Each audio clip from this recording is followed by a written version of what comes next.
ผู้มีปัญญาเป็นผู้รู้ความจริงของโลกรู้ความจริงของชีวิตผู้ที่มีปัญญารู้ความสุขของโลกรู้ความทุกข์ของโลกรู้ความจริงของชีวิตนะท่านทั้งหลายผู้ที่มีปัญญาจึงเห็นทุกข์ผู้ที่มีปัญญาจึงละความทุกข์ผู้มีปัญญาจึงออกจากความทุกข์นั้นได้ปัญญาก็หมายถึงความจริงที่เป็นอยู่ณปัจจุบันผู้ที่มีปัญญาจึงอยู่เหนือสิ่งที่รู้สิ่งที่เห็นสิ่งที่เรารู้สิ่งที่เราเห็นสิ่งที่เราสัมผัสตลอดกาลเวลาผู้ที่มีปัญญาสภาวะจิตนั้นเบิกบานผ่องใสตลอดกาลเวลาผู้ที่มีปัญญาจะเป็นผู้ที่มีสติอยู่ตลอดเวลาผู้ที่มีปัญญาจะอาศัยสมาธิตลอดกาลเวลาผู้ที่มีปัญญาสำรวมกายวาจาใจตลอดเวลาผู้ที่มีปัญญาคำว่าสงบก็คือกายสงบวาจาสงบใจสงบผู้ที่มีปัญญาจึงเห็นความสงบเป็นสิ่งอันประเสริฐเป็นสิ่งที่มีค่าผู้ที่มีปัญญาจึงรู้ว่าความสงบนั่นเป็นอาหารของจิตความสงบนั่นเป็นลมหายใจของจิตความสงบนั่นเป็นอาภรณ์ของจิตเพราะฉะนั้นพวกเราทั้งหลายผู้ที่มีปัญญาจะอยู่กับความสงบซึ่งมันเกิดขึ้นที่ลมหายใจเราเมื่อเรารู้ลมหายใจเข้าทุกลมหายใจความสงบมันก็เกิดพวกเราทั้งหลายเมื่อเรารู้ลมหายใจ100%เนี่ยคำว่าความทุกข์ก็ไม่เกิดคำว่าความสุขก็ไม่เกิดมันไม่มีอะไรจะเกิดขึ้นเมื่อเรารู้ลมหายใจเข้าเมื่อเราลมหายใจออกเราก็อยู่เหนือสิ่งที่เรารู้ทั้งหมดทั้งสิ้นปัญญาจึงอยู่เหนือลมหายใจเข้าอยู่เหนือลมหายใจออกปัญญาจึงรู้ลมหายใจเข้าปัญญาจึงรู้ลมหายใจออก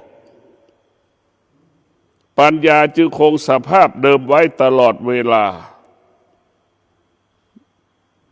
แต่ท่านทั้งหลายเรากลับมาพัฒนาจิตให้เกิดปัญญาเรามาพัฒนาจิตให้เกิดปัญญาเอาปัญญามาเป็นแสงสว่างให้กับจิ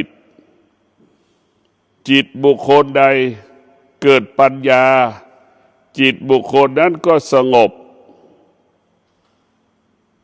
จิตบุคคลใดงอกงามด้วยปัญญา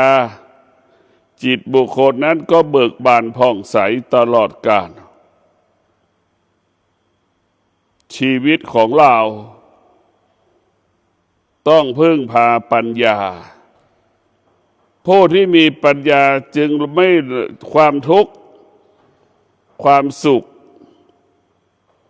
ไม่สามารถทำให้ดวงจิตผู้ที่มีปัญญาสะเทือนและหวั่นไหวได้ผู้ที่มีปัญญาจึงอยู่เหนือความสุขจึงอยู่เหนือความทุกข์จึงอยู่เหนือสิ่งที่รู้สิ่งที่เห็นสิ่งที่สัมผัสสิ่งที่รู้สึกแต่พวกเราทั้งหลายผู้ที่มีปัญญาจึงหนักแน่นมั่นคงเป็นอมตะ ผู้ที่มีปัญญาจึงแสวงหาความจริงอันที่แท้จริงของชีวิตผู้ที่มีปัญญาจึงรู้ว่าตัวตนเราเท่านั้นที่จะได้เห็นความจริงก็อยู่ที่ตัวเราจะไม่ได้เห็นความจริงก็อยู่ที่ตัวเราเพราะฉะนั้นผู้ที่มีปัญญาจึงรู้ความจริงว่าตนและเป็นที่พึ่งแห่งตนพ่อแม่ครูบาอาจารย์ทั้งหลายได้แก่ผู้แนะนำอบรมสั่งสอนการที่เราจะนำเอาธรรมะไปปฏิบัติอยู่ที่ตัวเราต้องวิเคราะห์สองเคราะห์ธรรมะเราถึงจะง่ายถึงจะสะดวกดังเช่นผู้ที่มีปัญญาก็จะผู้ที่มีปัญญาก็จะรู้เลยว่าคำว่าปัญญามันก็ประกอบไปด้วยตัวสติคำว่าปัญญามันก็ประกอบไปด้วยความอดทนคำว่าปัญญาก็ประกอบด้วยวิริยะภาคเพียรคำว่าปัญญาก็ประกอบไปด้วยสัจจะตัวปัญญาน่ะก็คือตัวบารมี10 ทัศตัวใดตัวหนึ่งเกิดตัวอีก9ตัวก็เกิดบารมี10 ทัศเพราะฉะนั้นปัญญาจะใช้ความเพียรมากเมื่อเราใช้ความเพียรมากเราก็จะได้เห็นความจริงเข้าถึงความจริง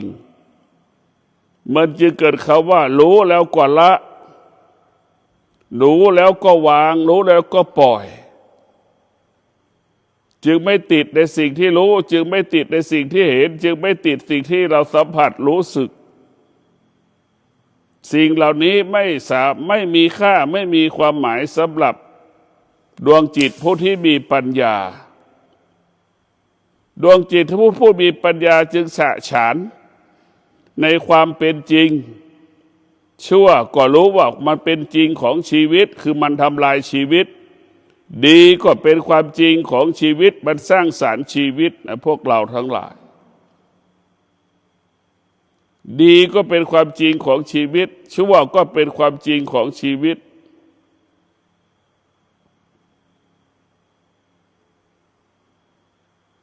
จะรู้ความจริง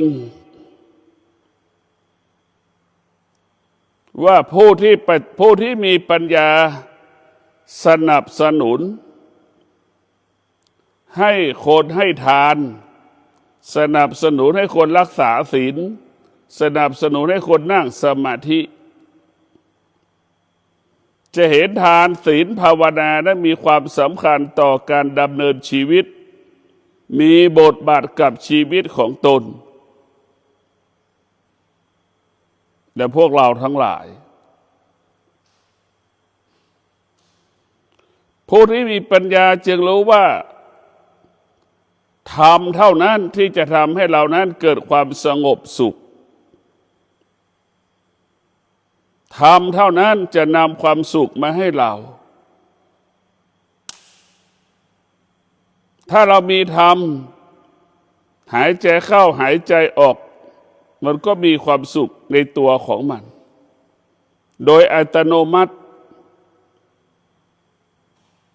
แต่พวกเราทั้งหลายธรรมะของพระพุทธเจ้าให้รู้ความจริงแล้วก็ละความจริงดังคำว่ารู้ธรรมละธรรมรู้ธรรมอยู่เหนือธรรม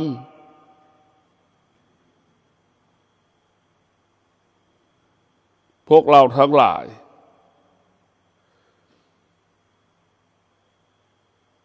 ผู้ที่มีปัญญาจึงอยู่เหนือคำว่าสมมุติผู้ที่มีปัญญามีแต่คำว่าวิมุตติ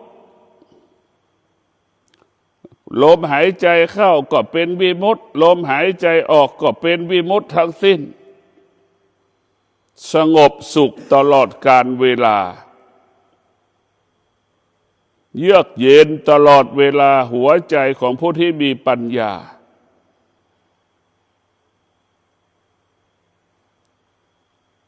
ผู้ที่มีปัญญาจะอยู่เหนือการเป็นมนุษย์ผู้ที่มีปัญญาพฤติกรรมมนุษย์จะไม่เกิดขึ้นในดวงจิตดวงจิตของผู้ที่มีปัญญานั้นหลุดพ้นจากการเป็นมนุษย์อะไรที่มนุษย์มันเป็นอยู่ผู้ที่มีปัญญาจะไม่เป็นจะไม่ทำจะไม่คิดจะไม่พูดจะไม่กระทำสิ่งนั้นๆปัญญาที่แท้จริงของธรรมก็คือให้เราอยู่เหนือมนุษย์ที่มันเป็นอยู่ปัจจุบันอยู่เหนือมนุษย์ปัจจุบันไม่ใช่บรรลุธรรมนะพวกเราจะอยู่เหนือมนุษย์อีกขั้นหนึ่ง2 ขั้นหรือ3 ขั้นผู้ที่ผู้มีปัญญาจะละพฤติกรรมการเป็นมนุษย์กินง่ายอยู่ง่ายผู้ที่มีปัญญาไม่สร้างภาระไม่สร้างปัญหาอะไรให้กับคนรอบข้างผู้ที่มีปัญญาจึงพึ่งพาตนเองอาศัยตนเองเป็นหลักและพวกเราทั้งหลายผู้ที่มีปัญญานั้นกินน้อยนั่งสมาธิมากเดินจงกรมมากจะไม่กินมากจะไม่ฉันอาหารมากฉันอาหารพอประมาณ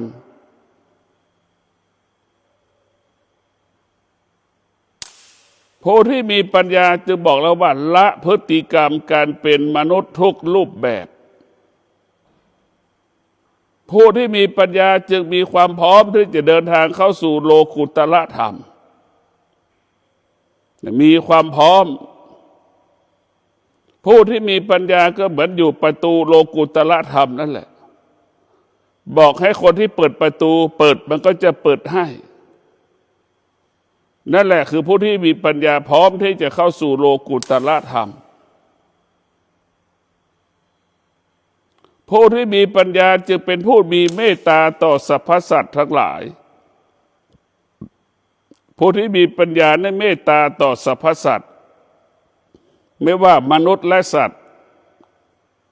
ประสบแต่ความทุกข์ประสบแต่ปัญหาก็จะปลดปล่อยปลดเปลื้องให้ผู้ที่ลำบากนั้นหายจากความลำบากขนาดหนึ่งเวลาหนึ่งผู้ที่มีปัญญาจึงมีคำว่ากายสงบใจสงบวาจาสงบตลอดเวลา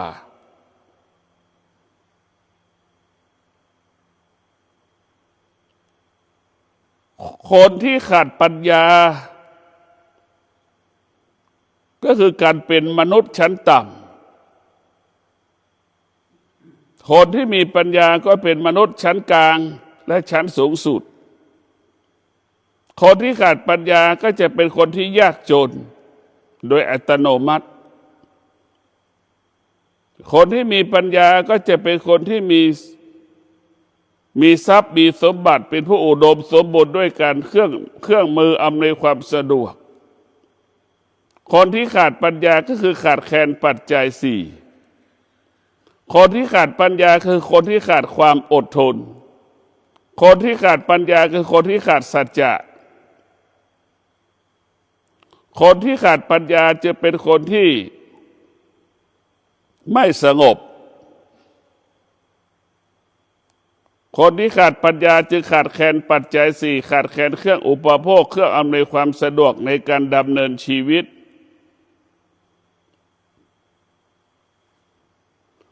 คนที่ขาดปัญญาก็วกไปวนมาอยู่ภายใต้อารมณ์ของตนเองความคิดของตนเองในพวกเราทั้งหลาย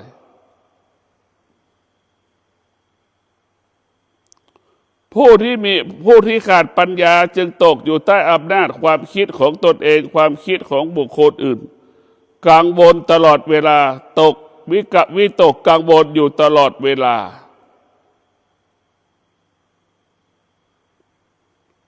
หัวใจของผู้ที่ขาดปัญญาตกอยู่ใต้อำนาจความสุขความทุกข์หัวใจของผู้ที่ขาดปัญญาจึงแสวงหาความสุขเท่านั้น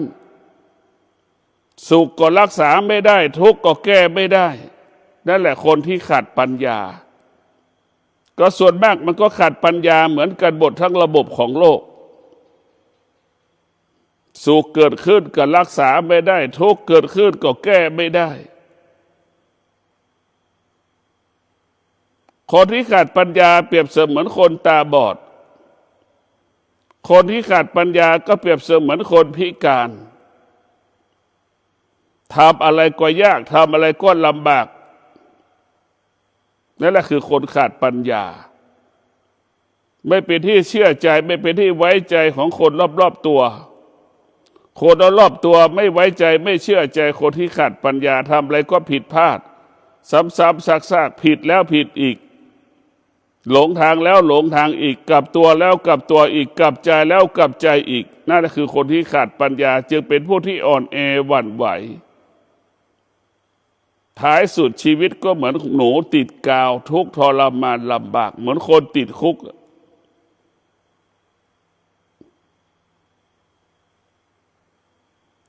ชีวิตของเราเนี่ยเราต้องให้มีปัญญาถึงจะคำว่าเบาคำว่าสบายของจะหนัก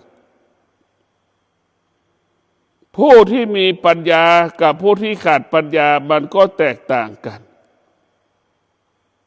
ผู้ที่ขาดปัญญามีแต่ความโลภความโกรธความหลง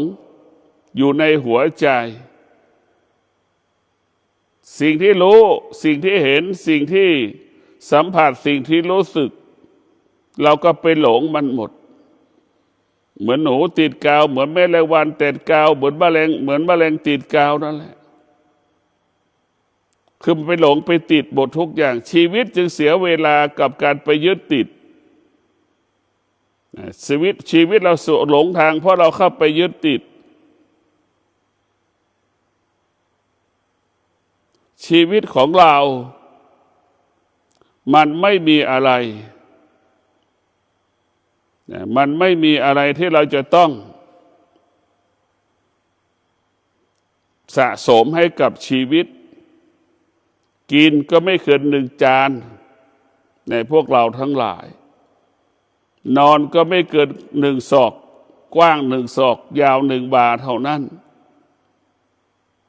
ผู้ที่มีปัญญาจึงไม่สะสมสั่งสมวัตถุสิ่งของใดๆผู้ที่ขาดปัญญาสะสมสั่งสมวัตถุสิ่งของต่างๆสะสมสั่งสมอารมณ์ความรู้สึกความคิดปรุงแต่งความคิดคนที่ขาดปัญญาจะเป็นเช่นนี้มโนก็เก่งคิดเองเองก็เก่งนั่นแหละคือคนขาดปัญญาจึงทำให้ชีวิตพินาศทำให้ชีวิตนั้นเศร้าหมองทำให้ชีวิตนั้นล้มเหลวตลอดเวลาคนที่มีปัญญาจะเป็นคนที่ประสบความสำเร็จ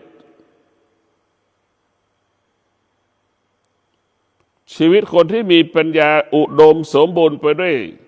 ศีลสมาธิปัญญาอุดมสมบูรณ์ไปด้วยศีลสมาธิปัญญาผู้ที่มีปัญญาเปรียบเสมือนผู้ที่มีพาหนะทำอะไรก็ง่ายทำอะไรก็สะดวกผู้ที่มีปัญญาเปรียบเสมือนผู้ที่มีอาวุธครบมีเครื่องมือครบเช่นชาวไร่ชาวนาจะทำสวนก็ง่ายสะดวกคารุภัณฑ์ต่างๆเครื่องมือต่างๆมีพร้อมทุกอย่างนั่นแหละคือผู้ที่มีปัญญาคำว่าอุดมสมบูรณ์จะเกิดขึ้นแก่บุคคลนั้นในผู้ที่มีปัญญาอยู่ในโลกิยะได้อย่างงอกงามผู้ที่มีปัญญาพวกเราทั้งหลายเป็นผู้ที่เสียสละดังพระแม่โพธิสัตว์กวนอิมเมตตาต่อมวลมนุษย์เมตตาต่อจิตวิญญาณเมตตาต่อสรรพสัตว์ทั้งหลายยกโทษลดโทษอย่างเดียวพวกเราไม่เคยเห็นไม่เคยเอาโทษกับมนุษย์และสัตว์ที่คิดร้ายเบียดเบียนต่อชีวิตพระแม่โพธิสัตว์กวนอิมพระแม่โพธิสัตว์กวนอิมจึงบำเพ็ญเพียรปัญญาบารมีเมตตาบารมีเป็นเลิศความอดทนเมตตาบารมีพอขันติบารมีเป็นเลิศ วิริยะภาคเพียรบารมีเป็นเลิศพระแม่กวนอิมจึงเห็นว่าพระแม่กวนอิมเป็นผู้ที่เจริญด้วยปัญญาจึงเห็นหนทางว่าการออกบวชนี่แหละเนคขมะบารมีเป็นหนทางที่เราจะได้หลุดพ้นจากการเป็นมนุษย์เป็นหนทางช่องทางที่เราจะกลับมาช่วยเหลือผู้ที่ตกทุกข์ได้ยากบนโลกใบนี้เพราะฉะนั้นพระแม่โพธิสัตว์จึงเอาแนวทางการออกบวชมาเป็นข้อปฏิบัติเนคขมะบารมีแต่พวกเราทั้งหลายเนคขมะบารมีได้เป็นสิ่งที่งดงามของพระแม่เจ้าโพธิสัตว์กวนอิมชีวิตของเราประกอบไปด้วยธรรมคือประกอบไปด้วยปัญญาจึงรู้ความจริงอยู่กับความเป็นจริงคืออยู่ด้วยธรรมกินด้วยสตินอนด้วยสติตื่นด้วยสติจะกินอาศัยสมาธิจะนอนอาศัยสมาธิจะตื่นก็อาศัยสมาธิจะทำงานก็อาศัยสมาธิในพวกเราทั้งหลายสติสมาธิก็เป็นของคู่กันสติกับปัญญาก็เป็นของคู่กันสติกับวิชาก็เป็นของคู่กันนะพวกเราทั้งหลายเราจะเห็นได้ว่าผู้ที่มีปัญญานั้นจะมีเรียกว่าใช้สองคำว่าสติปัญญาผู้ที่มีสติปัญญาจึงอยู่เหนืออนิจจังอยู่เหนือทุกขังอยู่เหนืออนัตตาผู้ที่มีปัญญาจะอยู่เหนืออนิจจังก็ไม่มีค่าทุกขังก็ไม่มีค่าแต่พวกเราทั้งหลาย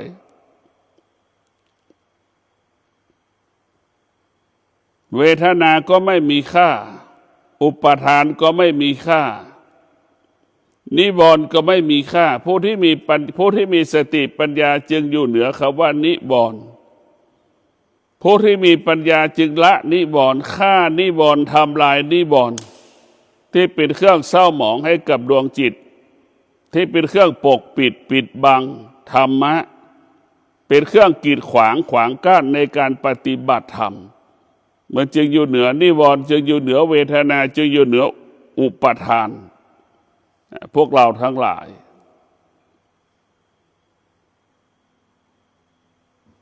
ผู้ที่มีสติปัญญานั้นจะมุ่งมั่นให้ถึงธรรมถึงแก่นของธรรมถึงสาระของธรรมในพวกเราทั้งหลายเรียกว่ามุ่งมั่นแสวงหาธรรมตลอดกาลเวลา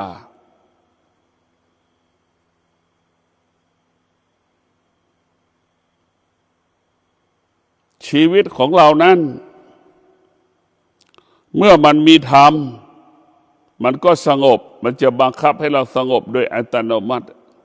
หากเราไม่มีธรรมเราก็วุ่นวายกังวลใจ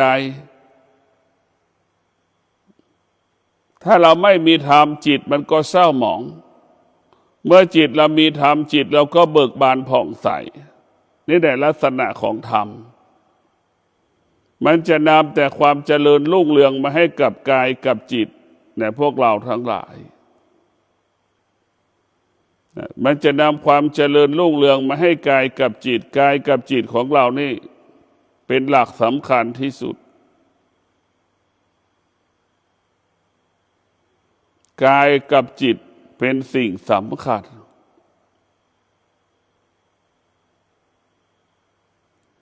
เมื่อกายสงบจิตมันก็สงบ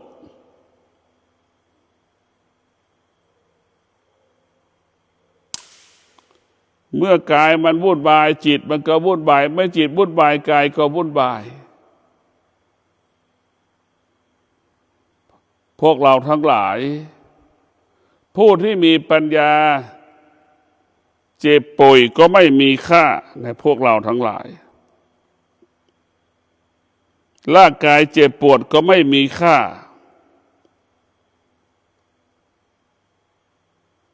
ผู้ที่มีปัญญาจึงอยู่เหนือการเจ็บป่วยจึงอยู่เหนือการเจ็บปวดของร่างกายผู้มีปัญญาจึงรู้ว่าร่างกายของเรามันไม่เที่ยงแต่พวกเราทั้งหลายผู้ที่มีปัญญารู้ว่ามันไม่เที่ยงผู้ที่มีปัญญาได้จึงเรียกว่ามั่นคงเป็นอมตะเป็นเลิศพอผู้ที่มีปัญญาจึงเชื่อมั่นในความจริงสิ่งที่เราควรรู้สิ่งที่เราควรดำรงตนอยู่กับความเป็นจริงก็คืออยู่ด้วยศีลสมาธิปัญญานั่นแหละชีวิตของเราเมื่อเราดำรงตนด้วยศีลสมาธิปัญญาเมื่อไหร่จิตใจเราก็เบิกบานผ่องใสตลอดกาล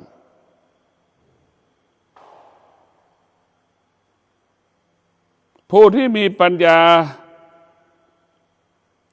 ท่านทั้งหลายคำว่าสำรวมกายวาจาใจนี่เป็นเลิศเป็นหนึ่ง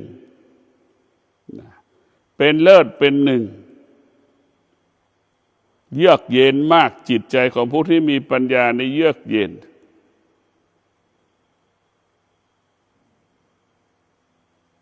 ผู้ที่มีปัญญานั้นจะมีคำว่าความมั่นคงในธรรมเป็นอมตะและมีความมั่นคงตลอดกาลเวลาผู้ที่มีปัญญา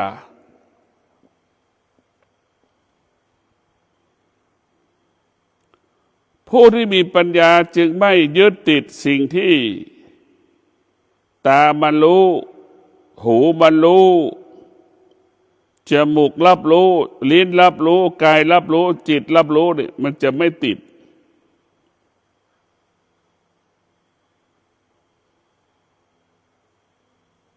ผู้ที่มีปัญญาร่างกายนี่แหละเป็นเป็นสิ่งที่ประเสริฐที่สุดผู้มีปัญญาจึงรู้ว่าร่างกายของเราเนี่ยมีความสำคัญต่อการปฏิบัติธรรมจึงให้ความสำคัญของร่างกายอย่างละเอียดถี่ถ้วนแต่พวกเราทั้งหลายผู้ที่มีปัญญาจะให้ความละเอียดตาเห็นรูปก็ละเอียดหูได้ยินเสียงก็ละเอียดจมูกสัมผัสกับกลิ่นก็ละเอียดแต่พวกเราทั้งหลายละเอียดทั้งสิ้นผู้ที่มีปัญญามีแต่คำว่าละเอียดละเอียดละเอียดละเอียดก็คือการรับรู้อย่างละเอียดเมื่อรับรู้ละเอียดมันก็อยู่เหนือสิ่งที่เรารู้ทุกขนาดลมหายใจเราจะอยู่เหนือสิ่งที่เรารู้เพราะจิตมันละเอียดมันจะอยู่เหนือสิ่งที่เรารู้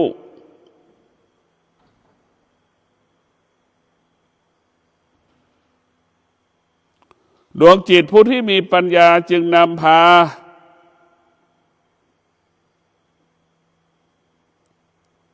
สภาพจิตของเรานำพาจิตของเรา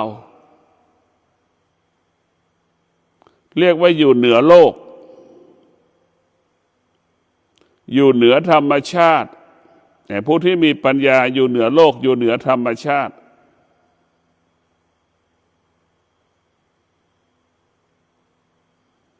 โลกจักรวาลดวงดาวดวงจันทร์ดวงอาทิตย์เปลี่ยนแปลงหัวใจของผู้ที่มีปัญญายังมั่นคงต่อการเปลี่ยนแปลงของดวงจันทร์ดวงอาทิตย์ดวงดาวโลกจักรวาลเพราะดวงจิตของผู้ที่มีปัญญาจึงรู้ว่าสิ่งที่มันปรากฏมันเป็นอนิจจังเป็นทุกขังเป็นอนัตตาดวงจิตของผู้ที่มีปัญญาจึงไม่สะเทือนไม่หวั่นไหวเมื่อโลกเกิดการเปลี่ยนแปลงเมื่อธรรมชาติเปลี่ยนแปลงปรากฏก็สงบนิ่งอยู่กับปัญหาเหตุการณ์นั้นได้อย่างงดงามแด่ท่านทั้งหลายผู้ที่มีปัญญาจึงงอกงามทุกลมหายใจ งอกงามตลอดเวลาผู้ที่มีปัญญาจึงหัวใจงอกงามเบิกบานผ่องใสตลอดกาล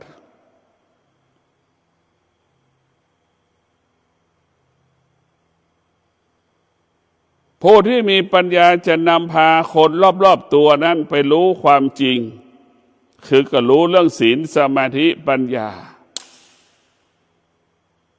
ผู้ที่มีปัญญาจึงบอกให้กับคนรอบๆตัวนั้นรู้เรื่องความสุขรู้เรื่องความทุกข์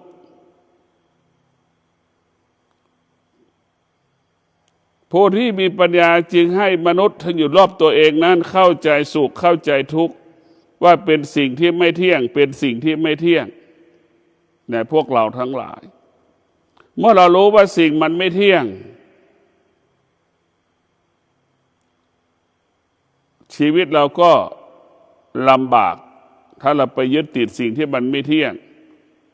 ผู้ที่มีปัญญาจึงบอกให้คนรอบๆตัวนั้นอยู่เหนือสิ่งที่เรารู้อยู่เหนือสิ่งที่เราเห็นอยู่ที่เหนือสิ่งที่เราสัมผัสรู้สึก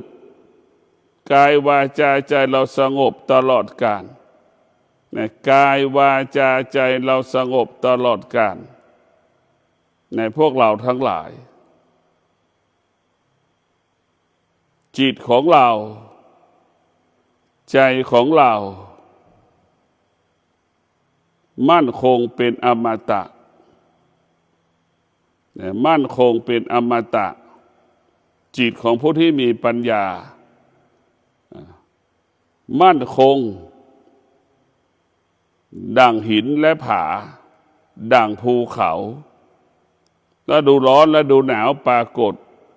ก็มั่นคงอยู่กับ